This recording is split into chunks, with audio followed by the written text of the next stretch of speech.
up, Pete? Peter, ask him a lot of questions.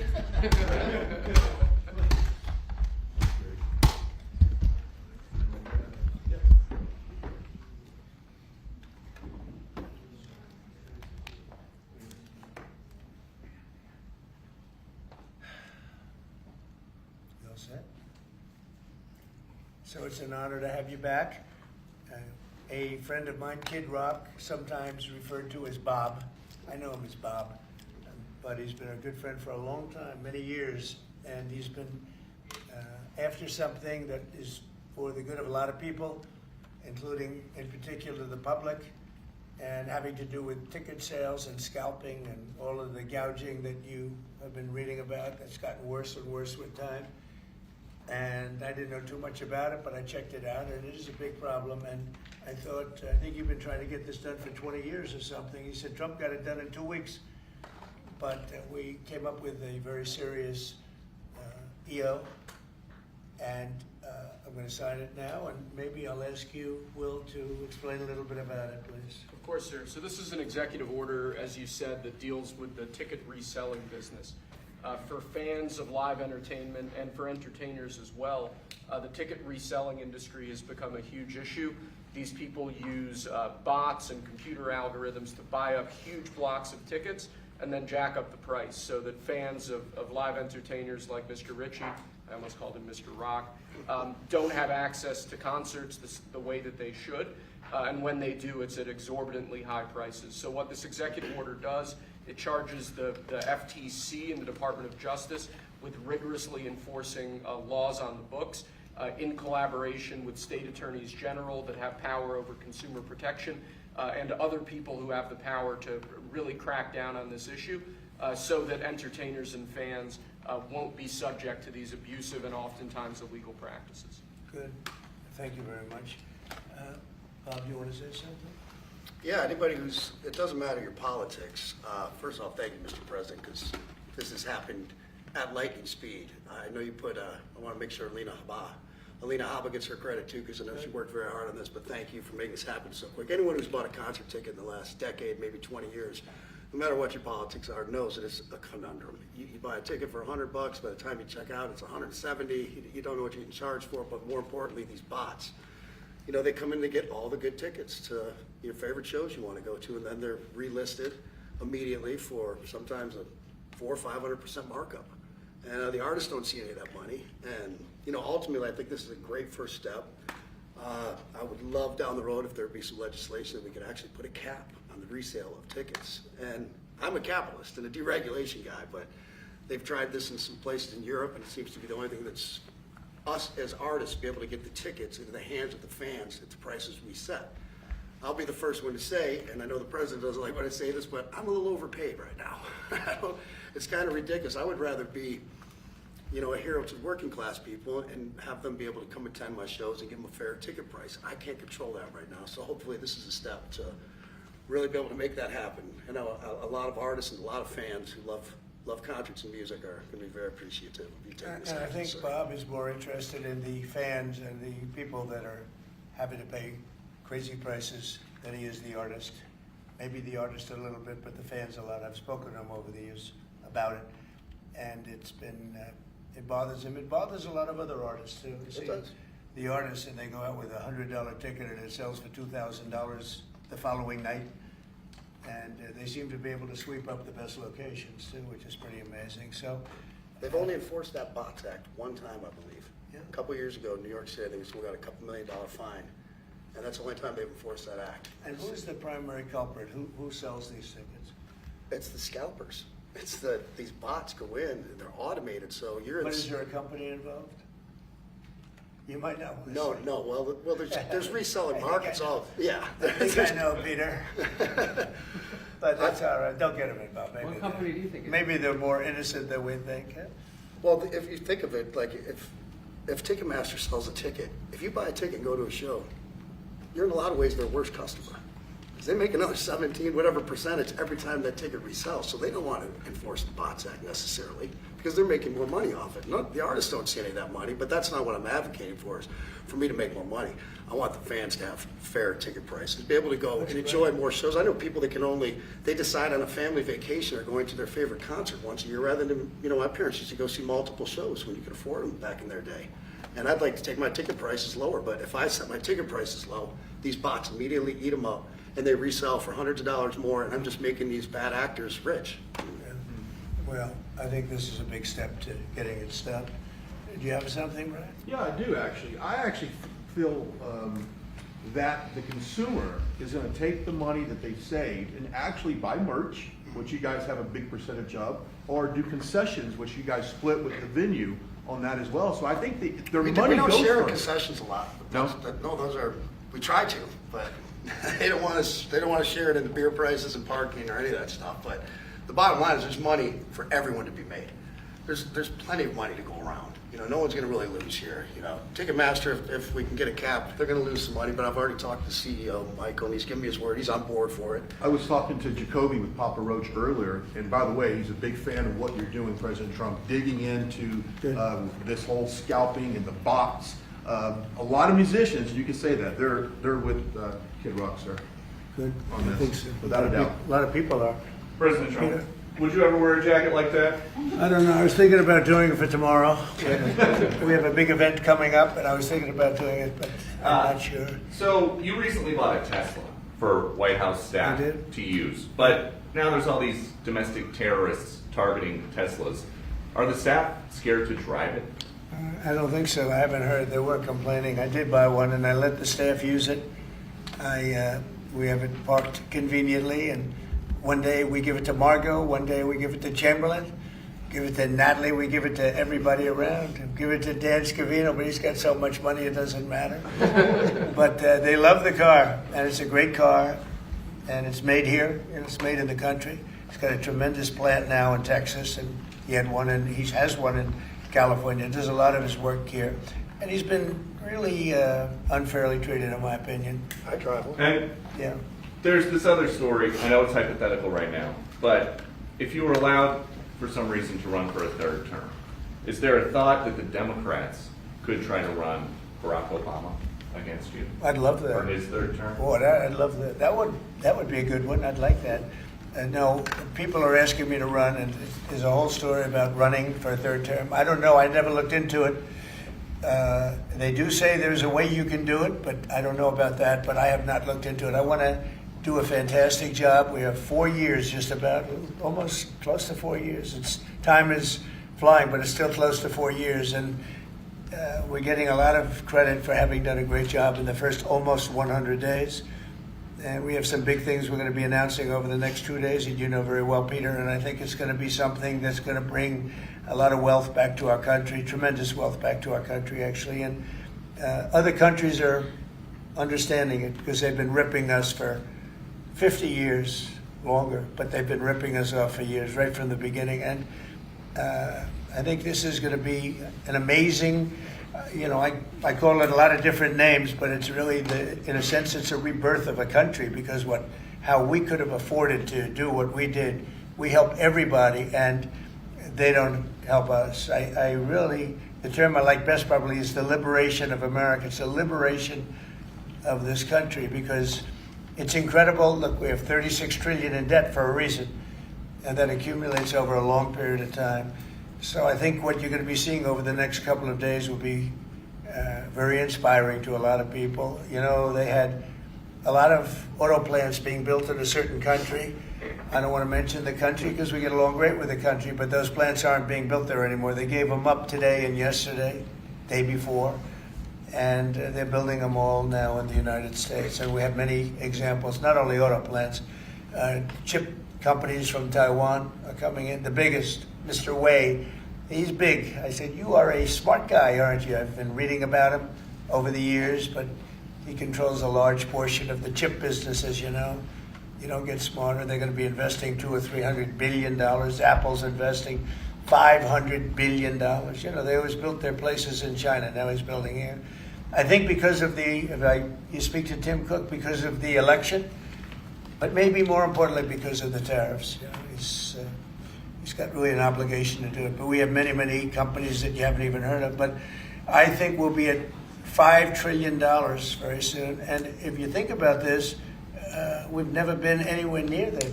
I don't know if we've ever been at $1 trillion. What do you mean by that? We're 500.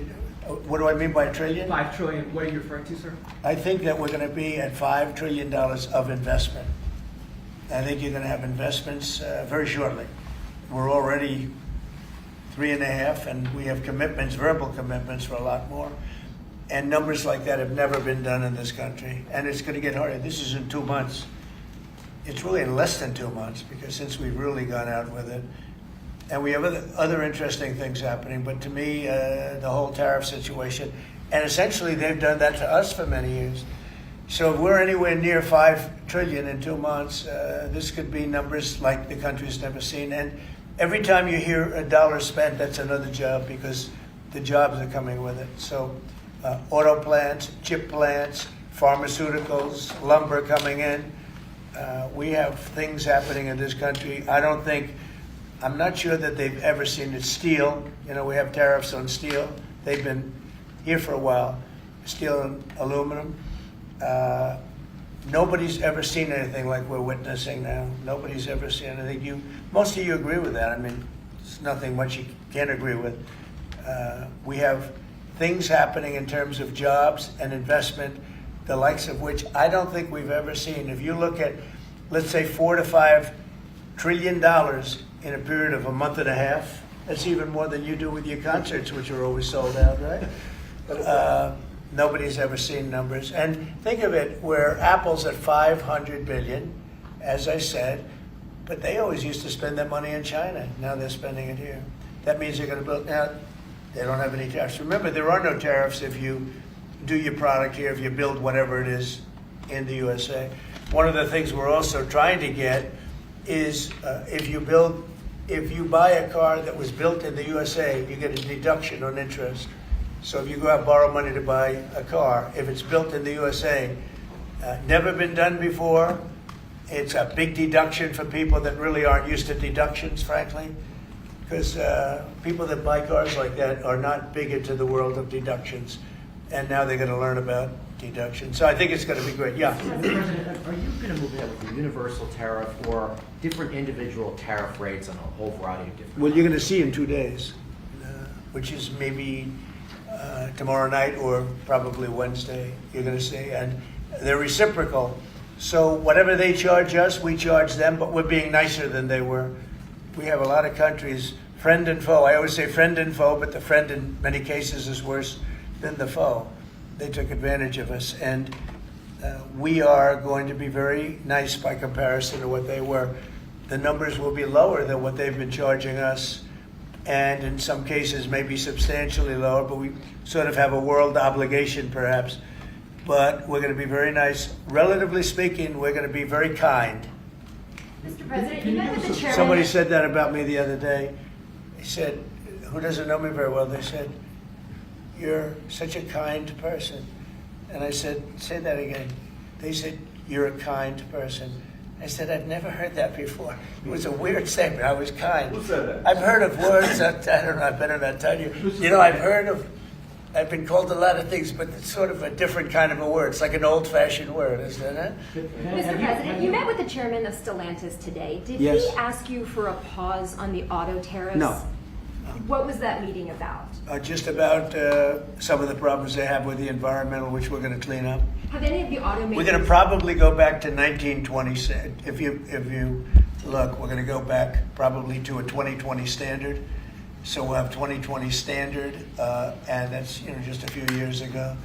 Oh, they're making it so difficult all over the world. They're making it. It doesn't mean a damn bit of difference either for the environment. It doesn't matter.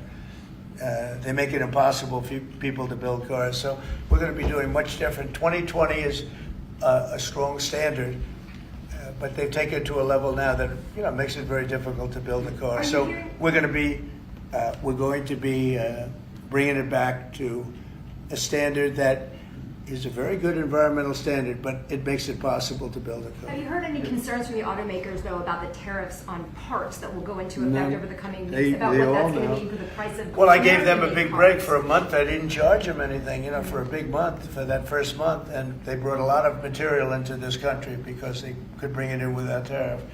If you look at Canada and Mexico, they were driving hundreds of thousands of cars into the market because they avoid the tariffs by doing it before the tariffs go on, which would be Wednesday. And I saw some of your shows where cars are lined up for miles and miles. Some of them didn't have fenders on them. Some of them didn't have the roof on yet. They're driving it in brand new. They're driving it in because they want to avoid the tariffs. I let them have that. They sort of took advantage of it because, that wasn't part of the deal, but that's okay. Are there any They're countries- great American car companies, and so I gave them a little break on that. Yeah. Are there any countries that you're not targeting on Wednesday?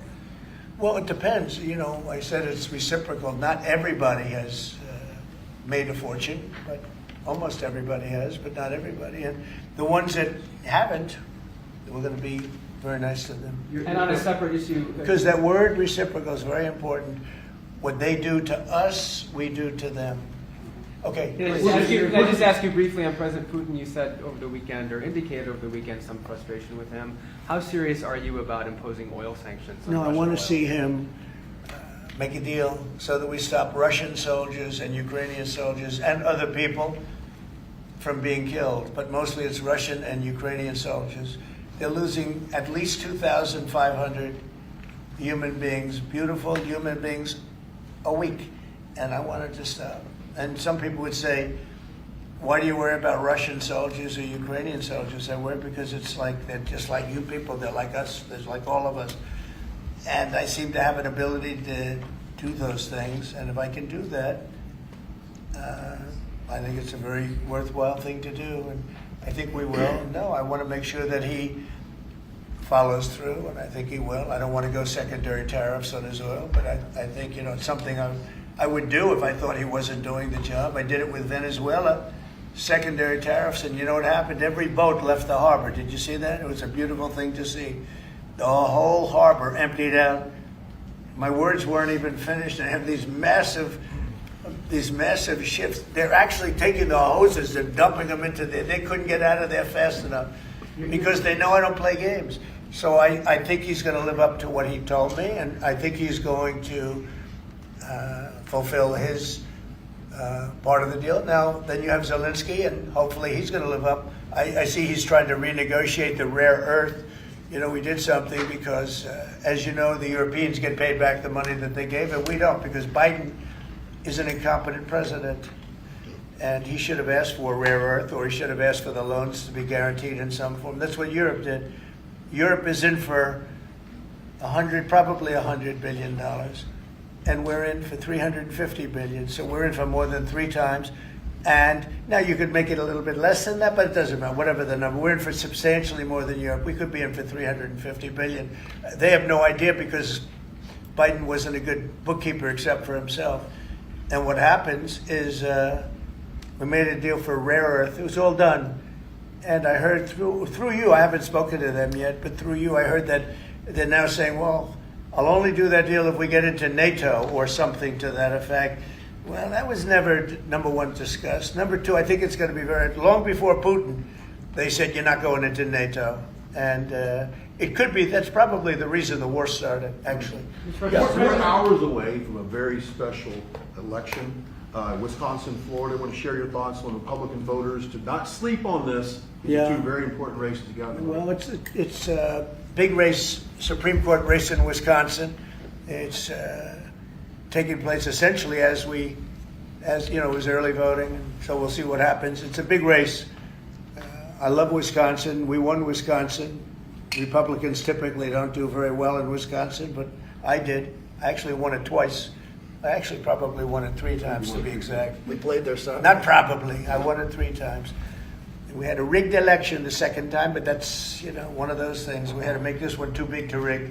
Would you agree with that, Brian? Yes, Too big sir. to rig? Yes, sir. So anyway, but there's a big race, and I hope you get out and vote for the Republican. The woman is a radical left lunatic, and let's see who wins. But the woman will be very bad. And you know, Wisconsin's a big state politically, and the Supreme Court has a lot to do with elections in Wisconsin. So if whoever it is that's running, including, you know, even Senate races, et cetera, but whoever it is in 4 years that runs, having Wisconsin is a very big, you know, we won it early and big, but winning Wisconsin's a big deal. So therefore, the Supreme Court choice, that's is the one you're talking about right now. It's a big race. It's going to be announced fairly shortly. President Trump, on TikTok, big week of deadlines. You got Liberation Day and the TikTok deadline. Yeah, is this we week. do, which I can extend if I want, but we have a lot of enthusiasm for TikTok, for buying it.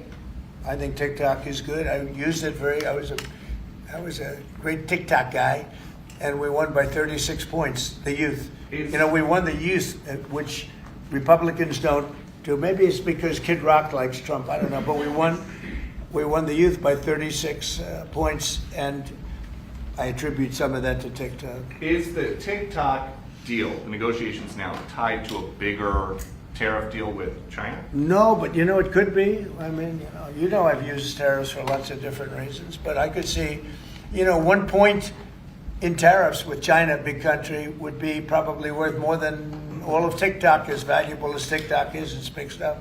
So there's a great example. That's a great question, actually. I'm a very flexible person. I could use that for that. Like, maybe I'll take a couple of points off if I get approvals for something. I haven't done it. Maybe I'll do it, maybe I won't. But it's a very good question. Peter, you're very good. Thank you.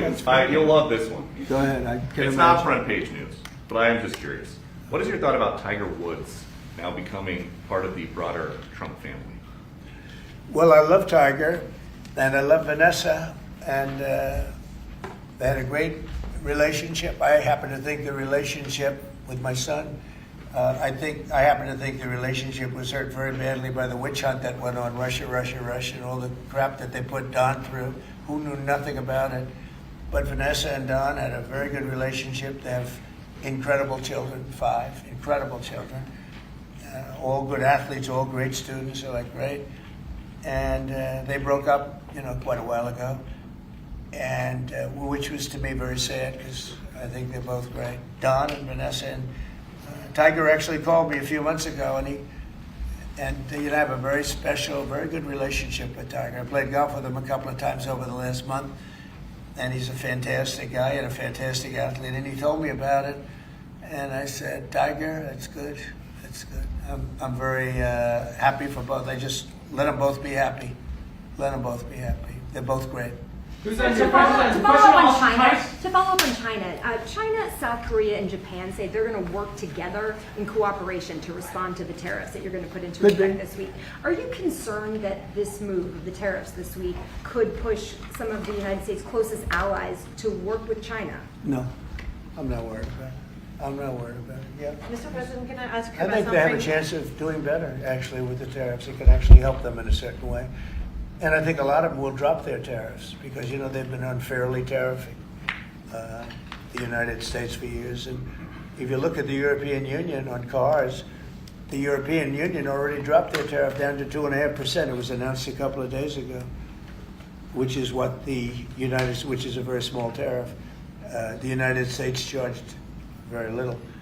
And I think I heard that India just a little while ago is going to be dropping its tariffs very substantially. And I said, why didn't somebody do this a long time ago? A lot of countries are going to be dropping their tariffs. And also what happened in France today, Mr. President, Marine Le Pen, the far-right leader, got convicted in court and is now banned from running for office for 5 years. Do you have a comment about That's a that? big deal. That's a very big deal. I know all about it, and a lot of people thought she wasn't going to be convicted of anything, and I don't know if it means conviction, but she was banned for running for 5 years, and she's the leading candidate. That sounds like this country. That sounds very much like this country. Okay, anybody else? You've been presented with a bunch of proposals for tariffs by your advisors that you're talking about that idea publicly. And who? That your advisors have presented ideas They to you do. about Oh, yeah. about tariffs and what to do in the next few days. Have you settled Well, on you're any- going to see, I've settled, yeah, a long time ago. Yeah. But we talk about it. We talk about it a lot. We want to do what's right for the country and even the world. You know, it affects the world, not just this country. This has been the piggy bank for the entire world.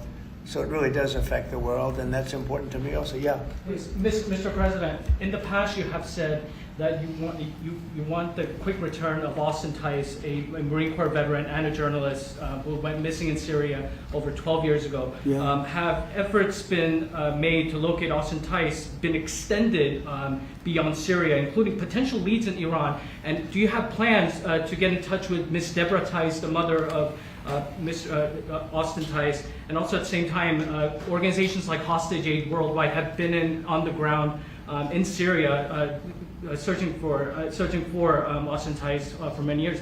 Can I get your comment on the future, potential future plans to locate Austin Tice and to bring him home finally? So we've been looking, as you know, for Austin for years. I don't know about Biden. I don't think Biden was looking for anything, but we were, and there's been virtually no sign. You know that. There's been no sign of Austin. An incredible young guy. Be less young now. It's been a long time. It's been many, many years. The mother is fantastic. She's a very committed mother that her whole life is to find her son, who was in Syria and just disappeared off the face of the earth. So, you know, a lot of bad things happen. But we're always, you know, we will never, until we find out something definitive, one way or the other, we'll never stop looking for him. But we have been, and the response, it's just a lot of dead ends. He's been gone for a long time. The problem is there's never been a sighting. You know, sometimes you'll have somebody, you're looking for him, and there's a sighting. There's never been a sighting of Austin, but we are out there, and we have great respect for his family and for his mother. She's been unbelievable. Yeah, Mr. please. President, a question about... No, behind you. Oh, apologies. Yes, you've had outreach with the leaders of Russia and China. You've made an outreach to Iran. When are you going to plan to reach out to North Korea and Kim Jong-un? Anytime in the near future? Well, I do. I have a very good relationship with Kim Jong-un. Now, you people hate to hear that, but it's very important. I got along with him fantastically, as you know. It started off very rough, very nasty. Little rocket man, the whole thing was a nasty deal. And then one day we got a call that they'd like to meet. We met. We have a great relationship. And yeah, we have, there is communication, yeah. Mr. I President, think it's very important. You know, he's a big nuclear nation, and he's a very smart guy.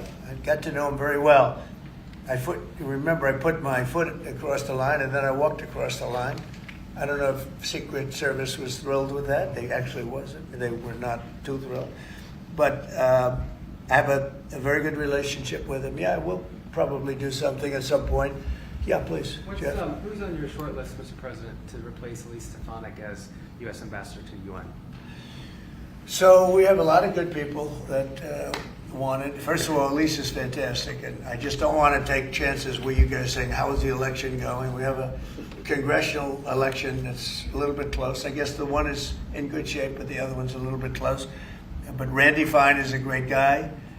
They're both good candidates. They're very good. But it's, you know, a little bit, we want to be careful. And Elise is very popular in her district, and so am I. We won by a lot of points, and so did she.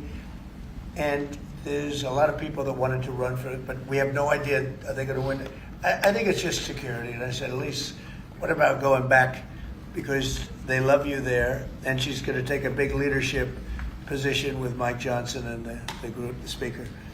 And I can tell you that for the replacement, we have a lot of people that have asked about it and would like to do it. David Friedman, Rick Grinnell, and maybe 30 other people. Everyone loves that position. That's a star-making position.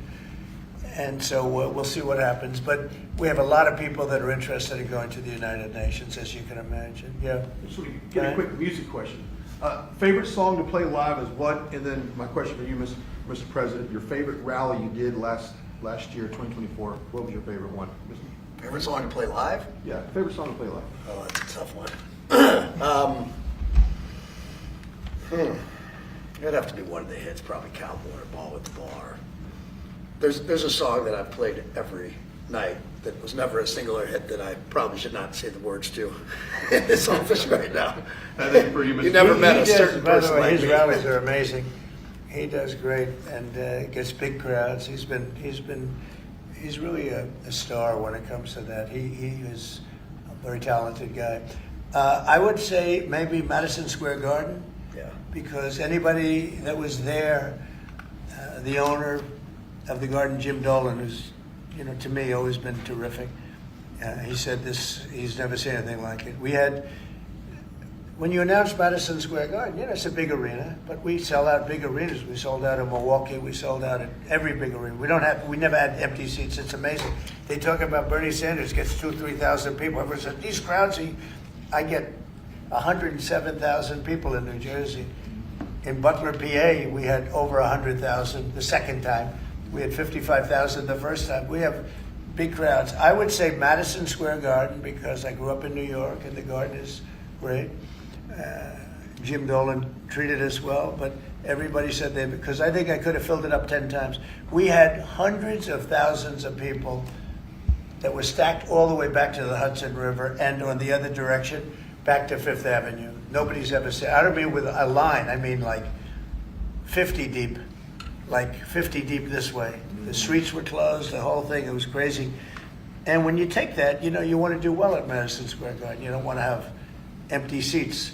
But we could have sold it out, Brian, 10 times, and everybody knew it. And I think we got a good indication that that's where the election was going. And we won every swing state, and we won by millions of votes. It was a great election, yeah. Mr. President, the U.S. military transferred 17 individuals to El Salvador overnight. Did you discuss with your team whether these deportations would run afoul of any recent court orders? No, I do want to thank, however, the president.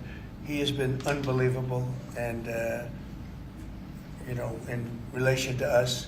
But I think that our people have done an incredible job. I got elected on the basis of getting bad people out of our country that shouldn't be here, very dangerous people out of our country, and that's what I did. And then you have a judge that wants to take over, and I can't imagine it can be allowed.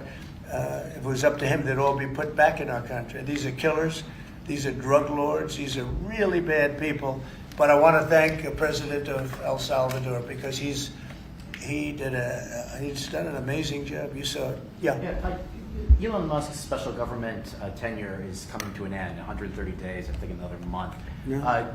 Do you want him to stay longer, or is it time for him to go back to running his companies in Europe? Well, I think he's amazing, but I also think he's got a big company to run, and so at some point he's going to be going back. He wants to. Would you want to keep him around? But I'd keep him as long as I could keep him. He's a very talented guy. I love very smart people. And he's very smart, and he's done a good job. DOGE has, we found numbers that nobody can even believe, like 400 billion, 500 billion. It could be close to $1 trillion by the time they end on different things. And he's led the charge, and you've seen a lot of his people. And these are people that joined up. I always say they're high IQ people. I like high IQ people.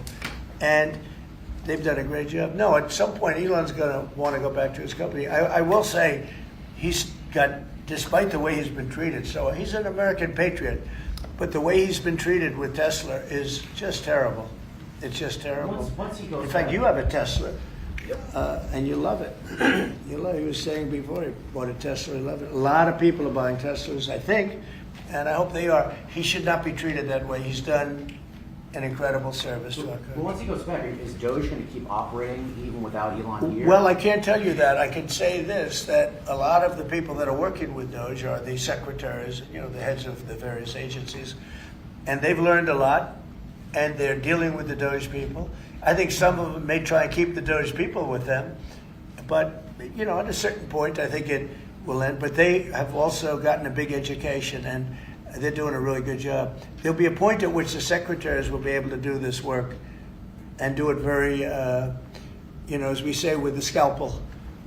And that's what we want. Yeah, Jeff? Mr. President, have you had any updates on the U.S. soldiers missing in Lithuania? I have. Can you give us an update? So 3 are no longer with us, and 1 is unfortunately probably in the same category, but they haven't declared that yet. it was a very heavy truck, like a toy, but I mean, really heavy, that lifted the heaviest equipment. And it would seem that the bank of a lake collapsed, you know, the weight is so big. And it was at night, and it was very cold weather, and ice, a lot of ice. And it's possibly slipped, and the weight is so enormous of this thing. It's a massively heavy vehicle. And if they slipped a little bit, that's probably what happened, and it flipped. And 3 are gone, and 1 is missing. On a separate topic, follow up on immigration. Did you see the video of the Tufts University student who was taken off the street by ICE agents last week in hoodies and masks? There's been a lot of criticism of that. Are you comfortable with how that was handled? Well, I haven't really looked at it in any detail, but I will. I mean, I have seen it quickly, but not. I wouldn't want to comment on it. Yeah, please. Yeah, Mr. President, would you be able to confirm recent reporting that you are making plans to go to Saudi Arabia next month? And if so, why is Saudi Arabia so important? So, I have a very good relationship with the Middle East. In fact, if you look at Michigan, I won the vote by a lot. People were a little surprised. And I have a very good relationship with Mohammed and the king. His son is Mohammed, he's great. Crown Prince, actually he's Prime Minister too. He's got a lot of good titles. But he's great, and the king has been wonderful. And if you remember, last time I went to Saudi Arabia, I put him first on the list because they agreed to buy $450 billion worth of American goods, military and otherwise. And they did, and it was an unbelievable day. It was in this gorgeous ballroom, and companies were there from many, probably 100 companies, and they were given anywhere from $40 or $50 million to less, and more, actually. Okay, some of them were given numbers that were just many times that amount. I think we had a couple of $20 billion deals, and big stuff. And it's a very rich country because of oil, and we are a very rich country ultimately when we straighten it out because of oil. Oil is always good. And I agreed to do it again, and they've agreed to spend close to $1 trillion of money in our American companies, which to me means jobs. So they're going to spend hundreds of billions of dollars giving them to American companies that are going to be making equipment for Saudi Arabia and other places in the Middle East. And for that, I think it's worth it. I did it last time, $450 billion, and the press was there. It was one of the most unique days I've ever seen, where companies would get up and you're getting $20 billion. They named the company. The chairmen were all there, every chairman and top person in the company. You remember that, Peter? I don't know if you were there. You might be too young for that. I was on the Democratic campaign trail at the time, That so I was missed boring. This was a much better deal. But it was amazing, actually. It was an amazing day. We sold and we partook in $450 billion worth of investment into American companies. And they announced the company, the amount of money, $1 billion, $5 billion, $25 billion. And the chairman of the company, many of whom, you know, well-known figures, prestigious figures, great business leaders, they went up, they shook the hand of somebody, and they would sit down, and we just had a big investment made. So it was a record. Nobody ever beat it before. $450 billion worth of jobs. I view it as jobs more than anything else. And now we're close to $1 trillion, so it's more than double the number that we did when I first came to office. And this trip takes place next month. It could be next month, maybe a little bit later, yeah. And we're going to Qatar also. And also we're going to possibly a couple of other countries. UAE is very important. It's a great leader in UAE. And I had his brother here the other night, if you saw that. We had a wonderful guy, a wonderful family. So we'll probably stop at UAE and Qatar, and as I used to call it, Qatar. Nobody's ever told me right or wrong. I always like to say Qatar, but it's Qatar. They like to say Qatar. And Saudi Arabia, the 3 of them, and then we'll go other places also. But in the Middle East, those seem to be the 3. And again, tremendous amounts of jobs will be created that in those 2 or 3 days. Thank you very much, everybody. Thank you. Thank you, press. Thank you, press. Headed out that door right there. Oh, Thanks, guys. President Trump, Thanks, you guys. get to sign Thanks, the guys. deal. You guys wrap it up. Wait. Well, that was good. Okay, ready, everybody? You better do well with this. He's gonna do it, make sure everything is nice and clean, right, for your Make industry. America fun Because you're again. not in a clean industry. Hold that up. Okay? Thank you, everybody. Thank Happy you, press. Friday, Thank you, Jeff. press. Everyone. Thank you. This way. Thank you, guys. Thanks, everybody. Thank you. Thank you. Thank you. Did Biden do news conferences like this, Peter? I don't think. No,